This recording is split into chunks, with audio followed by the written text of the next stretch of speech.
3 Mart 1924 hilafetin kaldırılışının yıl dönümü diye Türkiye'de yazılar, çiziler var.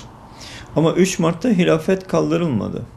1 Mart meclis görüşmelerinde bu konular görüşülürken hilafetin mana ve mefhum olarak meclisin uhdesinde bulunması, halife makamının kaldırılması, hilafetin kaldırılmaması orada görüşüldü ve bu kabul edildi. Neden?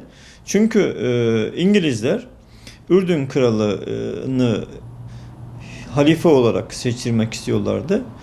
Türkiye'de de hilafet kaldırılırsa başka ülkelerden halife olacaktı. Onun için de o günkü şartlarda hilafet makamının bu oyunlara karşı kaldırılmaması benimsendi. Zaten hilafet kaldırılmadan önce şu anda yeni anayasa tartışmalarında gündemde olduğu bir zamanda bildiğiniz gibi 10 Nisan 1928'de meclisin hilafeti kaldırma girişimi gibi Türkiye Devleti'nin dini İslam'dır da kalktı. Hindistan Hilafet Fonu'ndan hilafet merkezini kurtarmak için para gönderildi.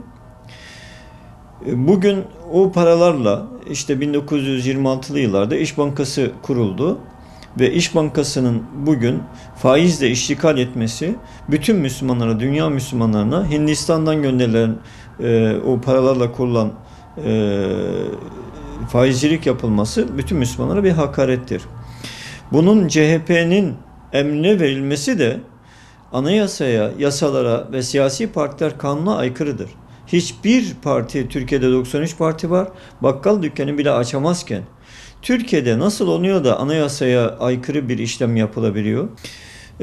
Bu %28,3 olan İş Bankası hissesinin Diyanete, vakıflara, hazineye ya da meclisin uhdesine verilmesi, faizle iştikal etmemesini istiyoruz. Türkiye'de de bir tabu kadastro memuru kadar itibarı olmayan bir Diyanet yerine özerk, seçilmiş bir Diyanet reisi istiyoruz. Çünkü halifenin yerine de hemen Diyanet ihdas edildi. Anayasanın kuruluş ilkelerinde, devletin kuruluş felsefesinde Diyanet özerktir. Tekrar Diyanet'in özerk olmasını istiyoruz.